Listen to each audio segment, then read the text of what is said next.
नमस्कार आदाब, आप देख रहे हैं ब्रेकिंग 24।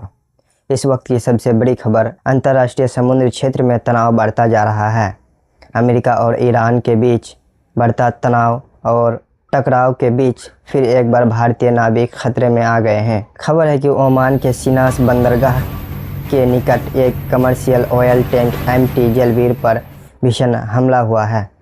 जहाज पर लगभग 20 भारतीय नाविक सवार बताए जा रहे हैं। शुरुआती रिपोर्ट के मुताबिक के हमले के बाद जहाज के इंजन रूम और चिमनी में आग लग गई है, जिसके चलते आसपास में काले धुआं का गुबार छा गया है। सबसे चिंताजनक बात यह है कि पिछले 72 घंटे के बाद भारतीय नाविकों से जुड़े जहाज़ों पर तीसरा हमला किया गया है। आखिर समुद्र में इस वक्त क्या चल रहा है? क्या भारतीय नाविक किसी बड़े भू राजनीतिक संघर्ष के चपेट में आ गए हैं? सबसे पहले बात करते हैं आज की ब्रेकिंग न्यूज़ की। ओमान के तट पर जिस एमटी जलवीर नामक जहाज़ पर हमला हुआ है, उसकी तस्वीर और वीडियो अब सामने आ रही है।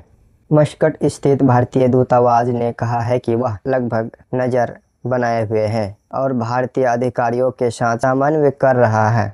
राहत की बात यह है कि शुरुआती जानकारी के अनुसार जहाज़ पर मौजूद सभी भारतीय क्रू मेंबर्स सुरक्षित बताए जा रहे हैं। बचाव और राहत का कार्य जारी है। हालांकि सबसे बड़ा सवाल इस हमले के पीछे कौन है और इसका जिम्मेदार कौन है। इस घटना ने एक बार फिर ओमान की खाड़ी और आसपास के समुद्री क्षेत्र में सुरक्षा को लेकर गंभीर सवाल खड़े कर दिए हैं।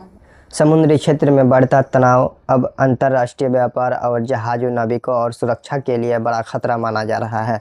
विशेषज्ञों का मानना है कि यदि हालात इसी तरह बिगड़ते रहे तो इसका असर वैश्विक और आपूर्ति और समुद्र व्यापार पर भी पड़ सकता है। दुनिया के तेल व्यवहार और बड़ा हिस्सा इसी समुद्र मार्ग में से गुजर रहा है।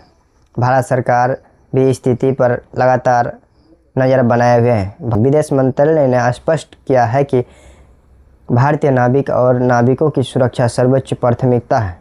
भारत ने सभी पक्षों से संयम बरतने की अपील की है। आज सबसे बड़ा सवाल यह है कि क्या अंतर्राष्ट्रीय समुद्र मार्गों को सुरक्षित रखा जा सकता है? क्या निर्दोष नाविकों की जान इस भू राजनीतिक संघर्ष की कीमत बनती रहेगी?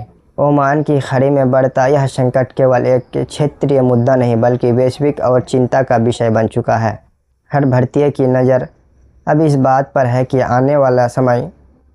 आने वाले दिनों में हालात किस दिशा में जा सकते हैं। भारतीय नाविकों की सुरक्षा के लिए क्या कदम उठाएंगे भारत सरकार? फिलहाल इस बड़ी खबर पर हमारी नज़र लगातार बनी हुई है। ओमान संकट से जुड़ी हर अपडेट सबसे पहले आप तक पहुंचाएंगे। आप बने रहिए अजीज ब्रेकिंग 24 के साथ।